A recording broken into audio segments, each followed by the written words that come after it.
하나님의 말씀은 마가복음 15장 24절에서 25절까지 우리 함성으로 읽겠습니다. 십자가에 못 박고 그 옷을 나눌세 누가 어느 것을 가질까 하여 제비를 뽑더라. 때가 제3시가 되어 십자가에 못 박으니라. 아멘. 저는 오늘 본문 말씀을 중심으로 해서 고난의 이유라는 제목을 가지고 말씀을 상고하려고 합니다. 예수님께서 3년간의 공생의 끝에 스스로 십자가의 순환을 당하기 위해 나귀를 타고 예루살렘에 들어가셨고 군중들의 대대적인 환호를 했습니다. 그곳에서 예수님은 자신이 메시아임을 공식 선언하면서 예루살렘에 입성한 종료주일로부터 부활주일 직전까지를 우리가 고난주간이다 이렇게 말을 하는데, 오늘부터 토요일까지가 고난주간입니다. 예수님의 생애의 마지막 한 주간이었던 이 고난주간에는 예루살렘의 입성, 또 성전 청소, 감람산의 강화, 성만찬 제정, 겟세마네 동산의 기도, 체포와 신문, 십자가의 초형과 장사 등으로 예수님의 공생애의 절정을 이루는 사건이고 대우주적인 사건이었습니다. 이 사건들이 숨막히게 전개되었는데, 이에 성도들은 주님의 사역의 모든 것이 응축적으로 담겨있는 한 주간의 각 요일마다 있었던 사건들을 각각 기억하며 한 주간을 엄숙히 보내야 할 것입니다. 그리스도의 고난은 한 의로운 인간의 고난으로 끝나는 것이 아니라, 이것은 타락한 인간을 구원을 위해서 세워진 구속의 법을 성취하기 위한 우주적인 고난이었습니다. 태초에 인간은 선악과를 두고 하나님과 인간 사이에 언약을 맺었는데, 인간은 그 언약을 파괴하고 죄를 지음으로 말미암아 죽게 되었는데, 그래서 원래 규정대로 하면 인간은 죽어서 영원한 지옥의 형벌을 받아야만 했습니다. 그런데 더욱이 하나님은 공의의 하나님이시므로 그분이 세상을 세운 법은 절대적으로 지켜져야 되고, 하나님도 인간도 그 법을 바꿀 수는 없습니다. 한번 제정하신 하나님의 법은 영원토록 존재하게 되는데, 그러면은 인간이 하나님의 공의의 법으로 보면은 모두 다 죽어야 됩니다. 공의의 하나님이라고 했는데, 하나님은 공의의 하나님 동시에 사랑의 하나님이시기도 합니다. 왜 그러면 하나님은 공의의 하나님이고 사랑의 하나님도 될 수밖에 없었을까요? 하나님의 법을 위반한 사람은 무조건 죽어야 했습니다. 그래서 아담과 하와도 하나님의 법을 어기고 나서 에덴 동산에서 쫓겨나고 그 영혼이 죽음을 당했습니다. 공의의 법에 의하면 인간은 죽어야만 합니다. 에스겔 33장에도 보면은 그 지은 죄로 인해 그 안에서 죽으리라, 죄 안에서 죽으리라 그랬습니다. 로마서 6장에도 보면 죄의 싹은 사망요라고 했습니다. 그러니까 인간은 죄 안에서 죽을 수밖에 없게 되어 있는데, 왜 그렇게 됐느냐? 하나님의 법을 어겼기 때문이라는 겁니다. 그래서 인간은 모든 사람이 죄를 범하였음에 죄인이 아닌 사람이 없습니다. 그러면은 죄인이 아닌 사람이 한 사람도 없기 때문에 인간은 다 죽어야 하는데, 하나님이 인간을 죽이려고 이 땅에 보냈을까요? 그거는 아니죠. 살리려고 했는데 인간이 죄를 지음으로 말미암아 죽을 수밖에 없게 됐다 그 말입니다. 그러면 하나님께서는 그 인간을 그냥 죽도록 내버려 두느냐? 사랑의 하나님이기 때문에 공의의 하나님인 동시에 사랑의 하나님이기 때문에 우리를 살리려고 예수님이 십자가에서 대신 죽으심으로 우리를 다시 살리신 것이 사랑의 법입니다. 그러니까 우리는 하나님이 공의의 법을 만들어 놓아서 이대로 하면 죽는다 했는데도 인간은 그걸 지키지 않냐고 어김으로 죄를 짓고 죽음에 왔는데 인간은 불쌍히 여기시사 자신이 십자가에 못 박혀 달려 죽으시면서 희생하시고 우리를 다시 살리는 사랑의 법을 만들으셨다 그 말입니다. 그렇다고 해서 하나님이 만든 공의의 법을 파기시킬 수는 없잖아요. 그러니까 하나님은 그 법은 그 법대로 두고 그 법에 적용을 하면은 인간은 죽을 수밖에 없지만 그러나 예수를 믿고 예수 그리스도의 법 안으로 사랑의 법으로 들어올 때에는 인간을 살 수가 있다는 거죠. 그래서 사랑의 법을 만든 겁니다. 지금 우리는 공의의 법에 저촉을 받은 것이 아니라 예수를 믿는 사람들은 사랑의 법 안으로 들어왔기 때문에 사랑의 법 안에서 예수 그리스도를 통해서 구원을 얻게 되는 겁니다. 세상 사람들은 공의의 법 안에 있는 거죠. 그러니까 그들은 죽는 거죠. 지옥으로 가는 거죠. 이것이 공의의 법과 사랑의 법이라고 하는 거죠.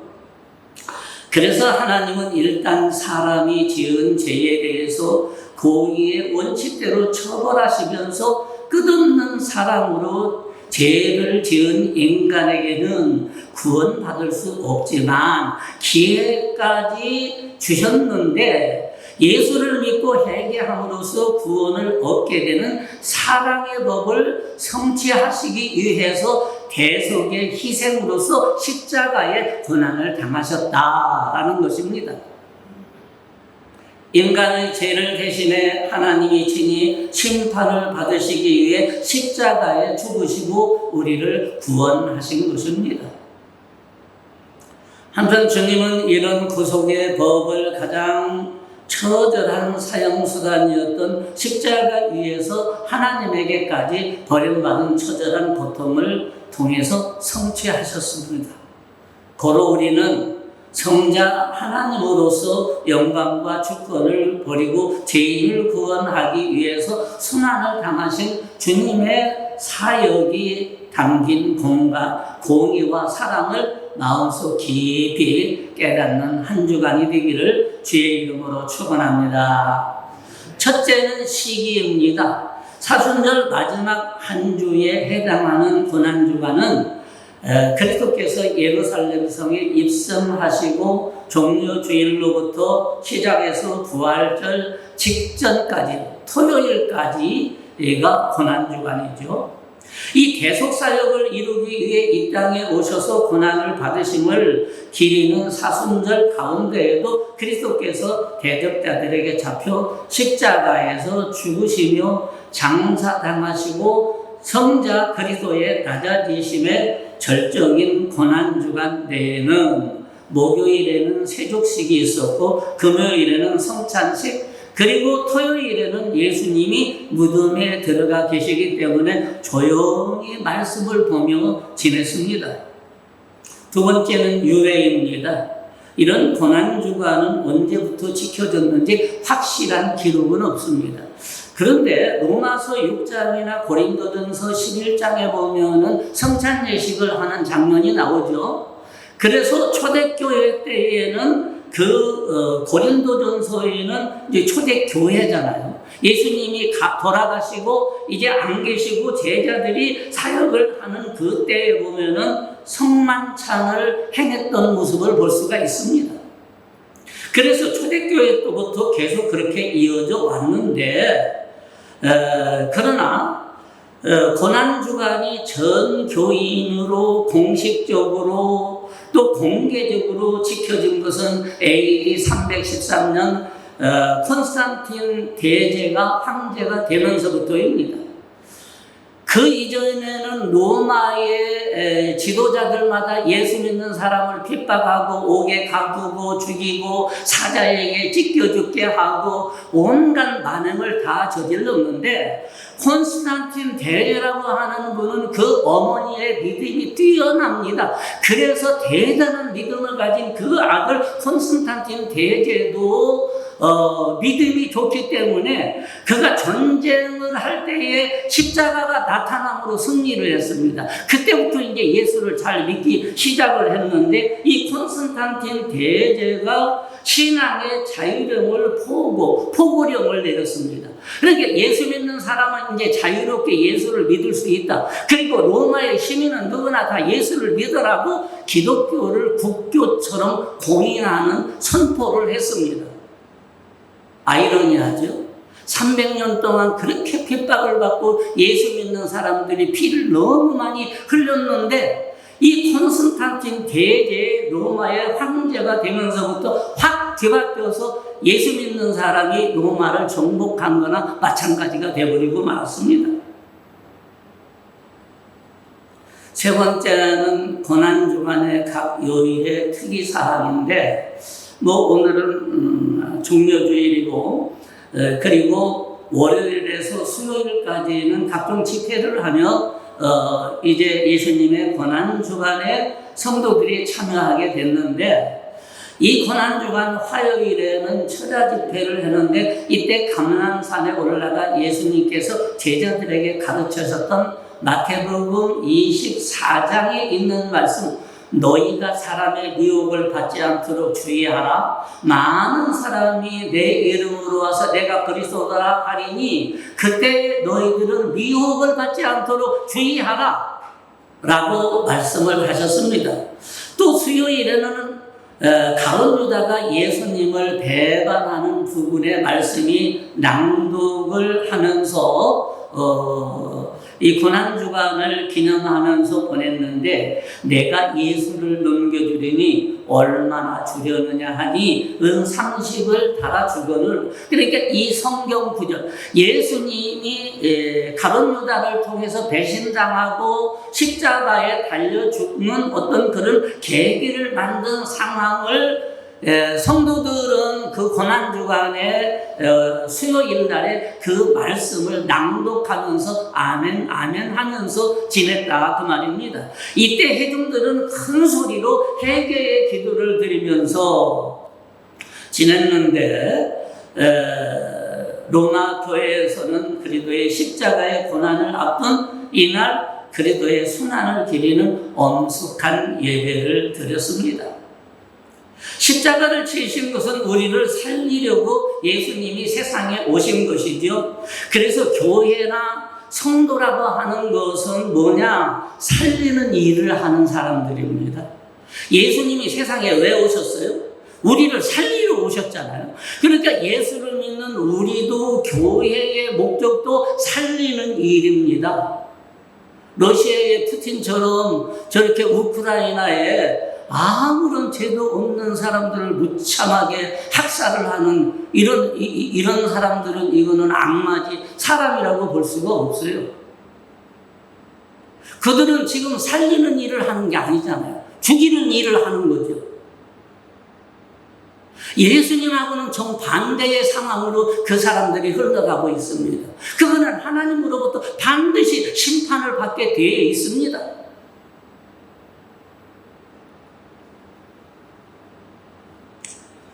오늘 그래서 우리 예수를 믿는 사람들은 살리는 일을 하는 것이 예수를 믿는 사람인데 가끔 보면 짐승들도 사람을 살리는 이 일들이 가끔 뉴스에도 나오고 책자에도 나오고 그렇습니다.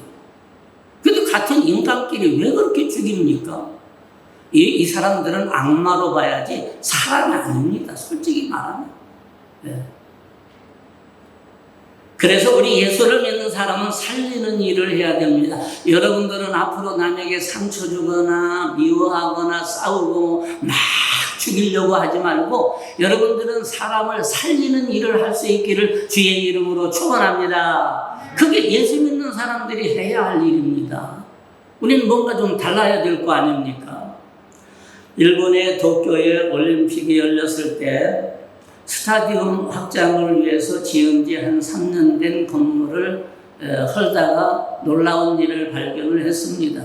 지금 뚜껑을 걷고 있는데 거기서 도마뱀이 못에 박혀서 꼼짝없이 거기에서 살아있는 겁니다. 그것도 죽지도 않고.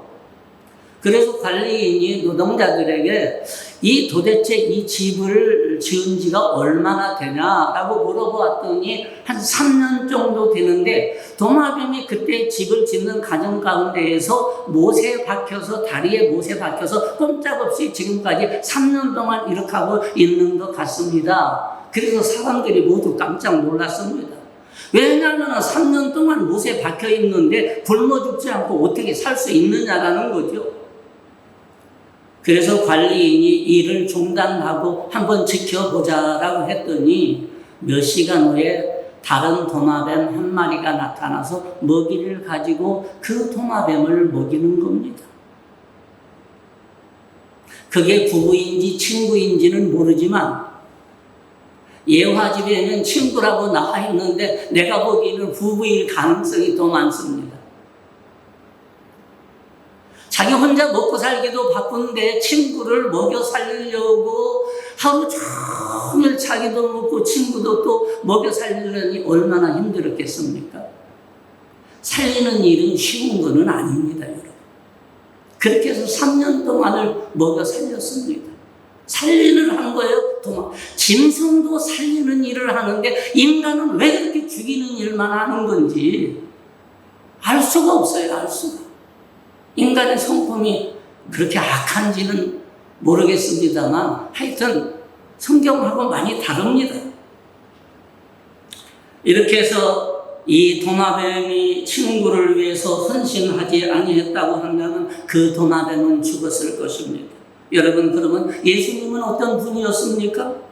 예수님은 우리를 살리려고 십자가에서 양손과 양발에 대못을 받으시고 옆구리에 창을 받으시고 머리에는 가시 면류관을 쓰시고 엄청난 피를 흘리며 엄청난 고통에 몸부림을 치면서 엘리 엘리 라마 사박다니 나의 하나님 나의 하나님 어찌하여 나를 버리시나이까라고 절규하며 절망의 몸부림을 치는 예수님의 모습을 볼 수가 있습니다. 왜 예수님이 그렇게 무거운 십자가의 고난을 알면서도 마다하지 않고 예루살렘에 들어가고 십자가를 지시고 왜 그렇게 하셨을까요? 그거는 바로 우리를, 여러분들을 살리려고 그렇게 한 겁니다. 예수님이 세상에 왜 오셨어요? 살리려고 오신 겁니다. 예수를 믿는 우리도 살리는 일을 해야만 합니다. 살리는 일.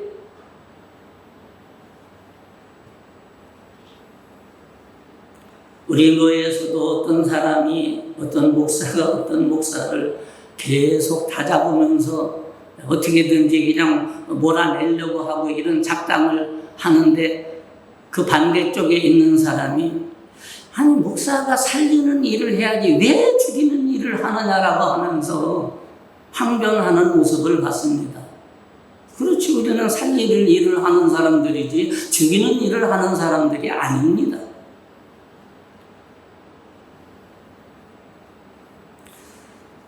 세 번째는 목요일 날은 세족식을 했는데 순환을 당하기 전 목요일에 예수님께서 제자들에게 새 계명을 주심을 기념하는 데서 유래를 했는데 목요일 세족식을 성목요일이라고도 불렀습니다.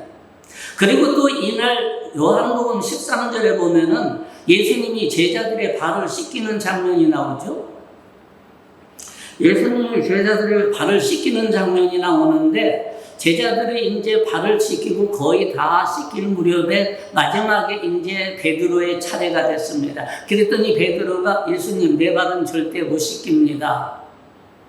아니 예수님 제자가 스승의 발을 씻기는 건 봤어도 스승이 제자의 발을 씻기는 건 못 봤습니다. 그러니 나는 절대로 예수님 내 발은 못 씻깁니다. 예수님의 생각하고 베드로의 생각은 전혀 달랐죠.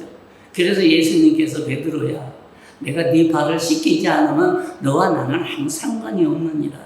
예수님 그러면 발뿐 아니라 머리도 씻겨 주시옵소서.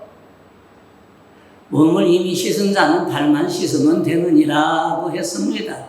그러면서 예수님이 뭐라고 말씀하셨느냐? 너희도 서로 발을 씻기라 그랬습니다. 이게 중요합니다. 그러니까 낮은 자가 높은 자에게, 제자가 스승에게 발을 씻기는다고 하는 그 개념은 우리의 개념이고 우리의 사회의 통념이고 이념이지 예수님의 생각하고는 전혀 다르다는 거죠. 예수님은 서로 높은 자나 낮은 자나 할 것 없이 서로 발을 씻겨주라는 거예요. 서로. 할렐루야. 믿습니까? 우리는 서로 발을 씻겨줘야 한다는 말씀은 서로 섬기고 서로 사랑하고 서로 위로하라는 거예요. 그게 예수님의 마음이고 이 예수님의 마음을 또 우리가 가져야 됩니다. 한편 이날에는 예수님께서 12명의 제자들과 마가의 다락방에서 드셨던 최후의 만찬을 기념하는 성만찬이 행해졌고, 이날도 주님께서 제자들의 발을 씻기던 것처럼 자기 죄를 회개하는 사람들의 발을 씻기는 예식을 거하는 것은 회중이 회개한 자와 화해함으로써 그들을 받아들인다는 의미로 발을 씻기는 관습이 있었다고 해요. 그러니까 죄인이 회개하고 예수를 믿는다. 이제 그러면은 그들과 하나가 됐다라고 하는 의미로 서로 발을 씻겨주는 예가 초대교회 때부터 있어졌습니다. 또한 이날 밤은 예수님께서 겟세마네 동산에서 땀이 핏방울이 될 정도로 기도를 하셨는데, 얼마나 예수님이 십자가를 지는 것이 힘들고 어려웠으면은, 아버지여 할 수만 있다면 이 잔을 내게서 옮기시옵소서. 이 잔은 십자가의 잔을 의미합니다. 십자가가 얼마나 고통스럽고 힘든 걸 알거든요, 예수님도. 그러니까 그걸 좀 안 지면 안 되겠습니까, 하나님? 나 좀 너무 힘드니까 나 좀 십자가 안 지면 안 되겠습니까?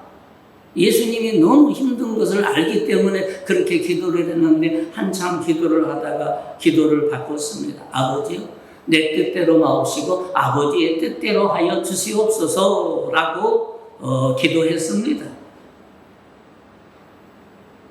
기도하며 다음날 있게 될 십자가의 지심을 대비했던 것을 기념하는 예배를 드렸습니다.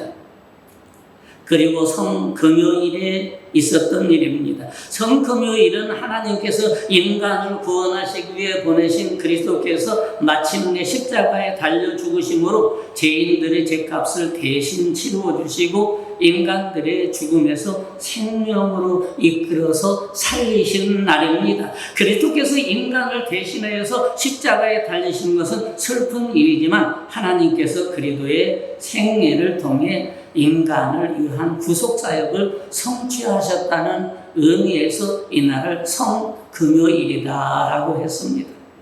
그러나 이날은 역시 모든 성도들에게 슬픈 날이면 틀림이 없습니다. 왜? 예수님이 돌아가신 날이기 때문입니다. 즉 성금요일은 예수 그리스도께서 십자가의 고난의 죽으심을 기다리는 날이기 때문인데, 새벽부터 밤까지 애도의 기간을 가지면서 금식과 철야가 행해졌습니다. 그런데 3세기 중엽에는 성금요일과 성토요일에 금식이 행해졌고, 7세기에는 아예 교회 문을 닫고 기도만 전념을 했습니다. 그러나 일반적으로 모든 교회들이 이날 성경 낭독, 중보기도, 십자가의 베일 벗기기, 찬양 등의 내용으로 간소화된 예식을 거행하기도 했습니다. 또한 중세 시대에는 이날 엄숙한 장례식이 거행이 되기도 했습니다. 지금은 교회들이 장례식을 치르고 성금요일날 예수님이 십자가에 달려 돌아가신 날 그러지는 않습니다. 그런데 TV의 여행 프로를 한번 보니까 중남미하고 필리핀에는 우리나라 상여 같은 그런 행렬을 하는 모습을 제가 보고, 중세시대 때 있었던 일인데 아직도 저게 남았구나 라는 것을 깨달았습니다. 그리고 성토요일, 그리스도께서 무덤에 머무르셨던 동안인 성토요일은 성금요일보다도 더 엄숙하게 아침부터 해질 때까지 장사됨을 기념했습니다. 따라서 이날은 교회 가운데 가장 엄격한 금식의 날이기도 했습니다. 그러니까 초대교회 때부터 금요일과 토요일은 금식하는 날로 정해졌다고 말입니다. 올해도 고난주간 한 주간에 한 끼 정도는 금식을 할 수 있죠. 아무리 그래도 한 끼는 할 수 있잖아요. 그 해가지고 뭐 옥수수 재단에 보내든지 한 끼에 뭐 5,000원이든 3,000원이든 뭐 10,000원이든 여러분들이 마음에 가는 대로 한번 준비를 좀 해보시기 바랍니다.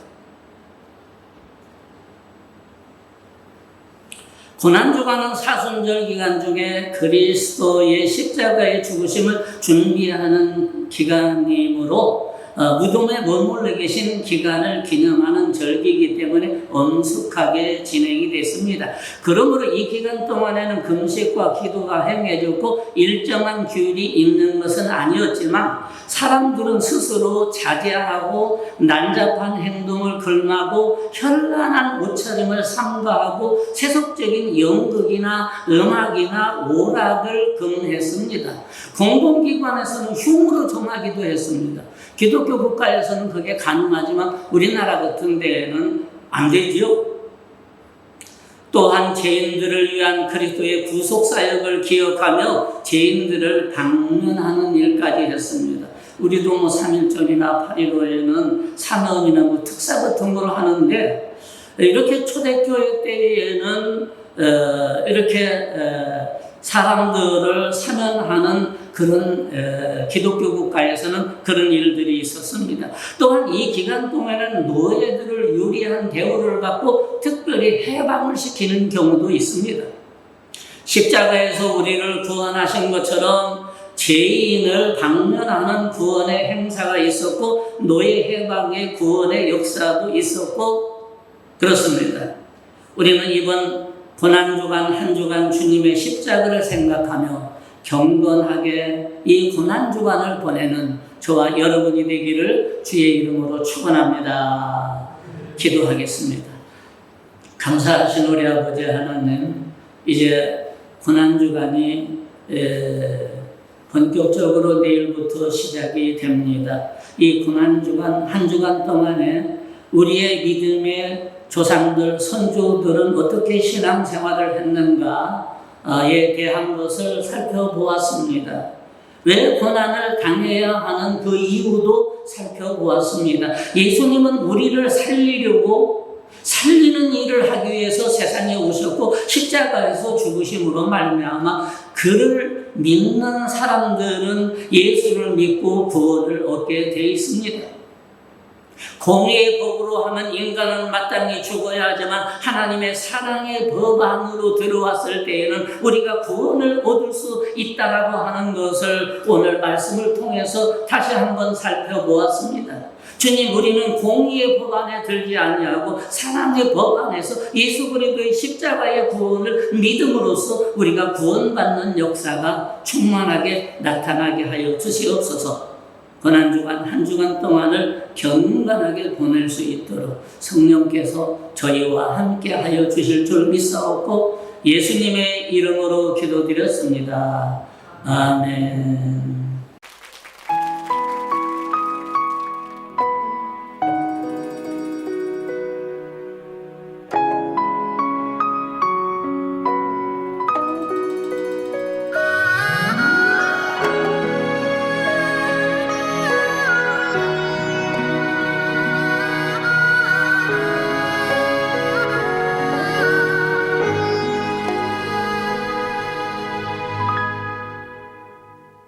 주님이 홀로 가신 그 길 나도 따라가오. 모든 물과 피를 흘리신 그 길을 나도 가오. 험한 산도 나는 괜찮소 바다 끝이라도 나는 괜찮소 죽어가는 저들을 위해 나를 버리길 바라오 아버지 나를 보내주오 나는 달려가겠소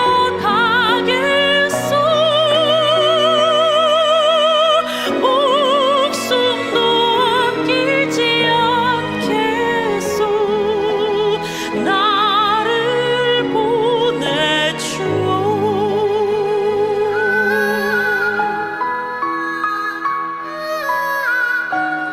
정말 선교의 현장에 계신 분들을 기억하면서 그리고 지금 여기 우리에게 맡겨진 선교지를 생각하면서 큰 목소리로 하나님께 올려드리면 정말 기뻐 받으실 줄 믿습니다. 할렐루야. 험한 산도 괜찮소 바다 끝이라도 괜찮소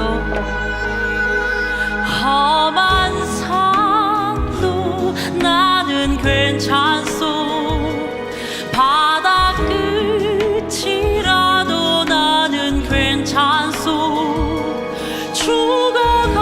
죽어가는 저들을 위해 나를 버리길 바라오 아버지 나를 보내주오 나는 달려가겠소 목숨도 아끼지 않겠소 나를 보내주오 세상이 나를 미워해도 나는 사랑하겠소 세상을 구원한 십자가 나도 따라가오 생명을 버리면서까지 나를 사랑한 당신 이 작은 나를 받아주오